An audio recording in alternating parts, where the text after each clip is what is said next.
In this question, it says if fx is equals to 9 into 4 raised to x minus 24 into 2 raised to x and gx is equals to cos 2x minus 4 sin square x minus 5 cos square x. Then the values of x and y for which fx plus 12 is equals to gy is. तो हम लोग क्या करते हैं ना, सबसे पहले students यहाँ पे हम लोग fx प्लस 12 को सिंप्लीफाई करते हैं. तो fx क्या है? So this can be written as 9 into 4 raise to x minus 24 into 2 raise to x plus 12. ये आ गया हमारा fx प्लस 12. तो हम यहाँ पे क्या कर सकते हैं ना कि देखो, ये है 2 रेज टू एक्स और ये है 4 रेज टू एक्स. तो 4 रेज टू एक्स को हम 2 रेज टू एक्स का स्क्वायर भी लिख सकते हैं. I hope this is clear. मतलब this is very easy simplification and understanding. तो इसको हमने क्या लिख लिया? इसको हमने लिख लिया 9 into 2x 2 raise to x का square minus 24 into 2 raise to x plus 12. Now इसको प्रॉपरली सिंप्लीफाई करने के लिए हम क्या करते हैं? हमने किया put 2 raise to x is equals to t.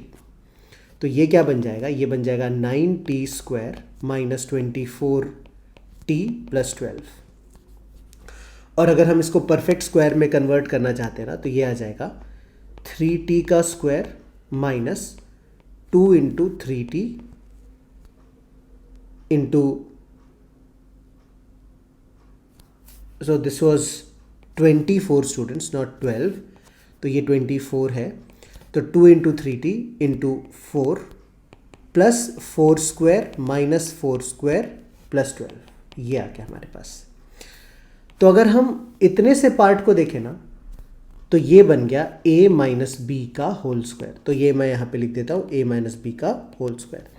तो ये क्या बन जाएगा? ये बन जाएगा 3t माइनस 4 का स्क्वायर माइनस 16 प्लस 12.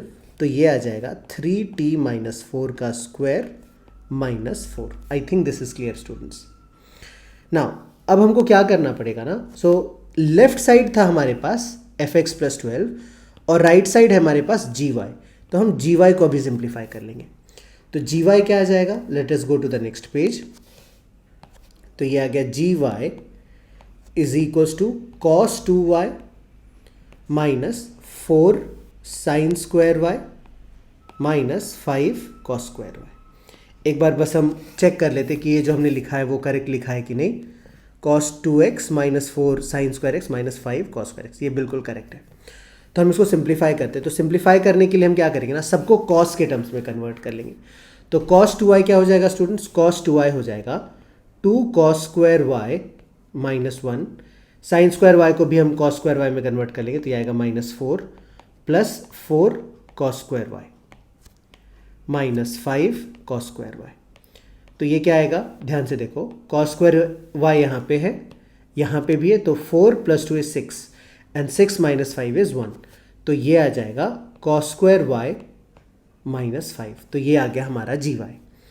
तो gy ये हो गया. और एक और बार हम लोग f ऑफ x प्लस 12 लिख लेते हैं, लेकिन ये हम t के टर्म्स में लिख रहे हैं. तो ये आ जाता है 3t माइनस 4 का square minus 4.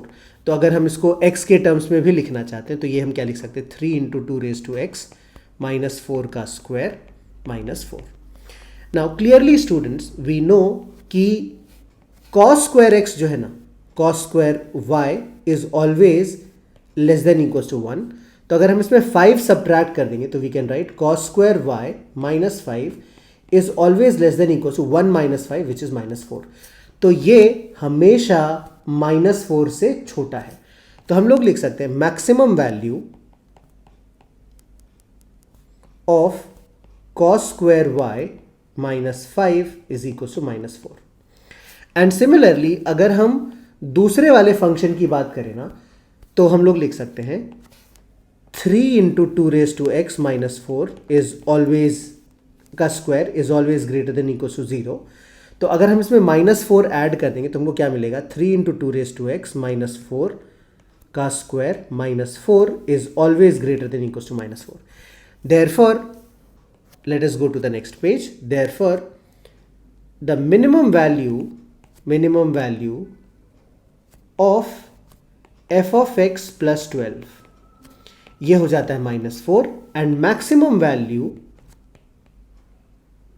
Of g of y जो है ना ये हो जाता है -4. तो आई hope this is clear.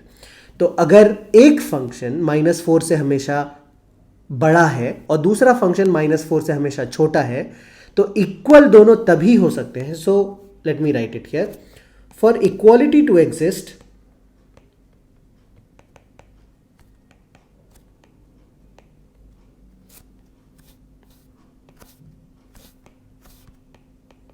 both sides must be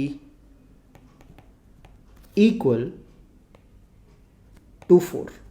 दोनों साइड 4 के इक्वल होना चाहिए. तो एक हम क्या लिख सकते हैं, cos square y -5 this is equals to -4. तो ये आ जाएगा cos square y equals to 1. और इसका मतलब क्या है कि cos y जो है ये +1 भी हो सकता है या फिर -1 भी हो सकता है. देयरफॉर y जो है वो n पाई हो जाएगा students, where n belongs to integer. तो हमको y का वैल्यू मिल गया. और अगर हमको f of x plus 12 का मिनिमम वैल्यू चाहिए, so therefore fx plus 12 is -4 when 3 into 2 raised to x minus 4 is equals to 0. तो इससे हमको क्या मिल जाएगा, इससे हमको मिल जाएगा 2 raised to x is equals to 4/3 and therefore x is equals to log 4/3 base 2. तो ये हो गया हमारा x का वैल्यू और ये हो गया हमारा y का value. So this is the answer to this question. तो if you look at the options, x का वैल्यू हमको log base 2 4/3 मिलना चाहिए और y का वैल्यू n पाई मिलना चाहिए, जो कि ऑप्शन 2 में दिया हुआ है. Therefore option 2 is the correct choice.